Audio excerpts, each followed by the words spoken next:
बोल रहे थे। आप बताइए कि क्या क्या नाम है सर, पहले तो आप। मेरा नाम है गौरव सिंह परिहार। अच्छा, तो पिछले साल भी यहाँ पर आंदोलन हुआ था। वो आंदोलन में जो मांगी गई थी, क्योंकि यहाँ का एक जो आंदोलनकारी हैं, कुछ लोग वहाँ पर गए थे और माननीय मुख्यमंत्री जी से भी मुलाकात हुई थी।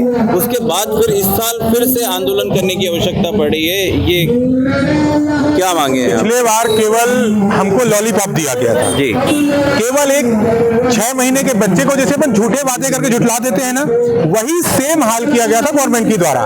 इन्होंने कहा था कि मेंस की कॉपियां दिखाई जाएंगी, आज तक उस पर कोई निर्णय नहीं लिया गया। इन्होंने कहा वैकेंसियां बढ़ाई जाएंगी। हमने 25 का इंतजार किया, 25 में चलो ठीक आपने नहीं बढ़ाया, 26 में को हम आशा की नजर से निहार रहे थे कि आप 26 में वैकेंसियां देंगे और कहीं ना कहीं हमारा जीवन सही होगा, कुछ सही ट्रैक पे कर पाएंगे। और आपने फिर से वैकेंसियां कितनी दे दी? 150।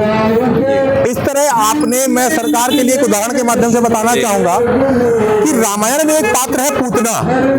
तो आपने पूतना की तरह रोल निभाया है। जैसे पूतना ने वात्सल्य का रूप धारण करके अपने वात्सल्य के दूध के साथ उन्होंने जहर पिलाने का कार्य किया था, वही कार्य हमारी ये सरकार कर रही है। किस तरह? जैसे आप लाडली बहना के नाम पे ये कह रहे हैं कि हमारी बहनें, हमारी जो युवतियां हैं, हम उनके हित के लिए कार्य कर रहे हैं, लेकिन आप कर क्या रहे हो? लाडली बहना के नाम पे आप 1500 रुपए महीने का दे रहे हो, लेकिन वही बहन, आप अनुमान लगाइएगा कि 2020 में जो बहन 25 साल की उम्र में थी वो इंदौर आई है और 5 साल संघर्ष करने के बाद आज उसकी उम्र कितनी हो गई है? 30 साल। और उसका सिलेक्शन ना होने का रीजन क्या है? कि आपने वैकेंसियां नहीं दी हैं। आज उसके जिस पिता ने, आप ये खुद समझ रहे हैं, वर्तमान समाज में जो पिता अपनी बेटी को इंदौर भेज रहा है पढ़ने के लिए, वो कितना समाज से लड़ रहा है, कितनी अपनी आत्मा से लड़ रहा है। क्योंकि हम सब मध्यम वर्गीय परिवार से हैं, उसके पास जो पैसे होते हैं उस पिता के पास, वो पढ़ाई में खर्च कर देता है। किस आशा में? इसको पता है कि उसकी बेटी ने 10वीं में टॉप किया था, 12वीं में टॉप किया था, अगर उसको सही अवसर मिला तो एक दिन अपना जीवन संवारेगी और पिता का नाम भी बढ़ाएगी। लेकिन आपने उन सब सपनों में पानी फेरा है, क्योंकि आपने क्या किया?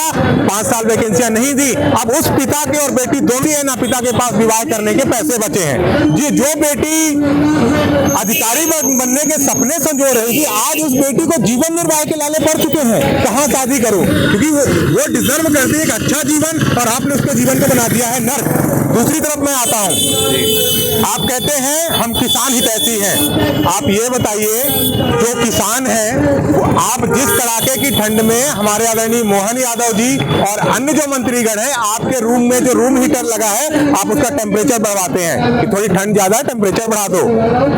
उस कड़ाके की ठंड में किसान गीले खेत में घुसकर पूरी रात खेतों में पानी देता है, और उसके बाद फसल पकती है और वो फसल के पैसे बेचकर वो अपने बच्चों के लिए यहाँ इंदौर में रहकर उज्जवल भविष्य के लिए पैसे बेचता है। और उस मेहनत की, उस पैसे की आप कोई इज्जत नहीं कर रहे हैं वैकेंसी ना देकर, लेकिन आप किसान सम्मान निधि के नाम पर हमको लॉलीपॉप दे रहे हैं।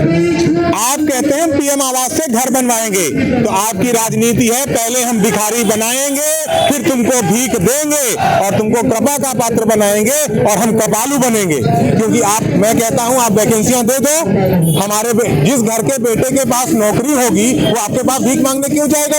घर बनवाने के लिए अपने माँ बाप के लिए खुद घर बना देगा। दूसरी बात, आप आयुष्मान भारत से इलाज के पैसे दे रहे हो। मैं कह रहा हूं कि अगर आप बच्चों को रोजगार दे दो तो आप हर बच्चा सक्षम है अपने माँ बाप का इलाज करा लेने में। हम आपके पास भीख मांगने नहीं जाएंगे। तो आप पहले भिखारी बनाते हो, फिर हमको भीख देते हो। अगली बात, आप इस तरह से बच्चों का शोषण करने के बाद आप क्या करते हैं लास्ट में? अरे धर्म की अफीम चटाएंगे हमको।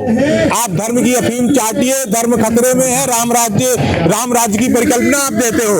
भगवान राम मेरे इष्ट हैं, मेरे को उनकी हर कार्य प्रणाली पे मैं कभी भी दुविधा में फंसता हूं तो श्री राम के चरित्र को देखता हूं, मुझे समाधान मिलता है। लेकिन आप जब जंगल राज्य को राम राज्य कहते हो ना, आत्मा दुखती है कि आपने अपनी इस राजनीति के लिए, गंदी राजनीति के लिए मेरे इष्ट को भी गंदा करने का प्रयास किया है। आपकी यह अपराध नहीं है, यह पाप है। यह पाप एक दिन आपको ले डूबेगा, क्योंकि आपने युवाओं के साथ अत्याचार किया, महिलाओं के साथ अत्याचार किया।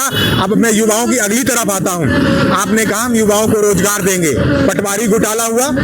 पटवारी की जो टॉपर है, टॉपर को ये पता है, ये नहीं पता है कि नर्मदा का उद्गम कहां से होता है, हरदा किस संभाग में आता है, महाकालेश्वर मध्य प्रदेश में है कि गुजरात में है, ये उसको नहीं पता है। जब जनता ने इसका पर्दाफाश किया तो आपने लीपापोती करने के लिए कमेटी बनाई, और उस कमेटी ने ऐसी तुच्छ जानकारी रखने वाले कैंडिडेट जो सामने मीडिया के आए हैं, उसके बावजूद भी कमेटी ने क्लीन चिट दे दी कि इसमें घोटाला नहीं हुआ।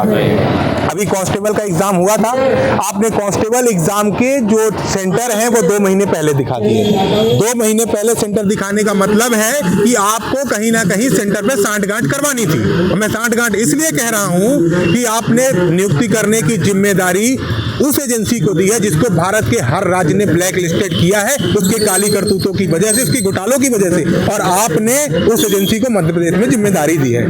इसके बाद मैं आता हूं, व्यापम घोटाला हुआ था, जब जांच हुई तो 50 से 55 हत्याएं हुई हैं, जनता साक्षी है वो, क्योंकि हम 4 दिन बाद बातों को भूल जाते हैं। फिर आपने लीपापोती के बाद मंत्रालय में ऐसे आग लग रही है जैसे साला ये होटल की भट्टी है, होटल की भट्टी की तरह आप मंत्रालय में आग लगा रहे हो। आप ये सब कर क्या रहे हो? आप केवल लीपापोती करके अपना शासन चला रहे हो और जनता के साथ अत्याचार कर रहे हो। ये तालमेली बनना आप छोड़ दो, जनता आपका हित जान चुकी है। मैं कुछ पंक्तियों से साथ अपनी बात को खत्म करूंगा कि जिन हाथों में शक्ति है राज तिलक करने की, उन हाथों में ताकत भी है गर्दन उतार लेने की।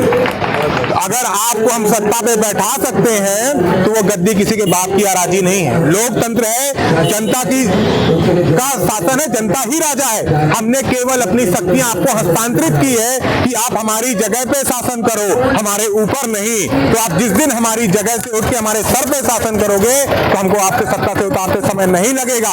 आज 4 दिन से हम कड़ाके की ठंड पे यहाँ पे आंदोलन कर रहे हैं, पिछली बार भी आंदोलन किया था। ये कल रात को यहाँ पे चिलम तम्बाकू का डब्बा बज रहा था।